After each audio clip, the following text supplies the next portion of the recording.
कुरुक्षेत्र के मैदान में भगवान श्री कृष्ण अपने रथ को दोनों सेनाओं के बीच में खड़े रखकर मोहग्रस्त हुए अर्जुन को श्रीमद् भागवत गीता का पवित्र उपदेश कर रहे हैं।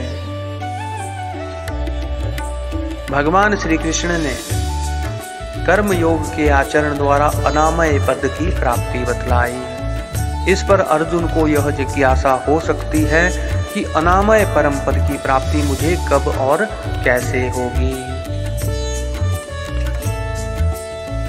इसके लिए भगवान 2 श्लोकों में कहते हैं, यदा ते मोहकलिलम बुद्धिर्व्यति तरिष्यति तदा गंतासि निर्वेदम श्रोतव्यस्य श्रुतस्य च। जिस काल में तेरी बुद्धि मोह रूपी दलदल को भली भांति पार कर जाएगी, उस समय तू सुने हुए और सुनने में आने वाले इस लोक और परलोक संबंधी सभी भोगों से वैराग्य को प्राप्त हो जाएगा। स्वजन बांधवों के वध की आशंका से स्नेहवश अर्जुन के हृदय में जो मोह उत्पन्न हो गया था, जिसे भगवान श्री कृष्ण ने कसमल बताया।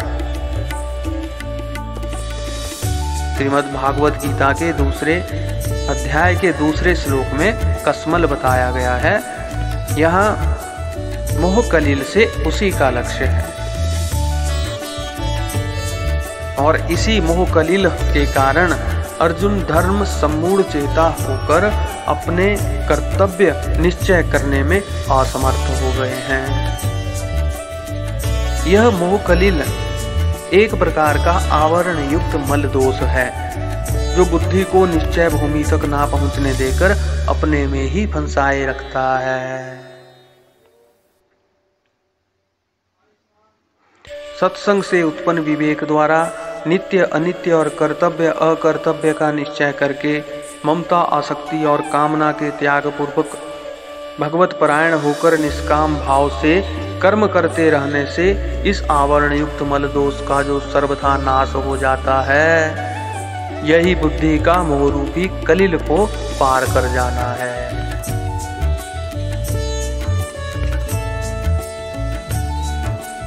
इस लोक और परलोक के जितने भी भोग ऐश्वर्य आदि आज तक देखने सुनने और अनुभव में आ चुके हैं, उनका नाम श्रुत है, और भविष्य में जो देखे सुने और अनुभव किए जा सकते हैं उन्हें श्रोतव्य कहते हैं।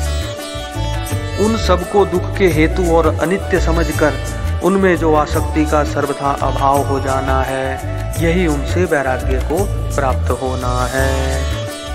भगवान कहते हैं कि मोह के नाश होने पर जब तुम्हारी बुद्धि सम्यक प्रकार से स्वाभाविक स्थिति में पहुंच जाएगी, तब तुम्हें इस लोक और परलोक के समस्त क्षणिक पदार्थों से यथार्थ वैराग्य हो जाएगा।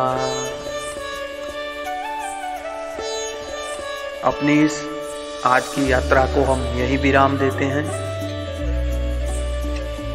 श्रीमद् भागवत गीता के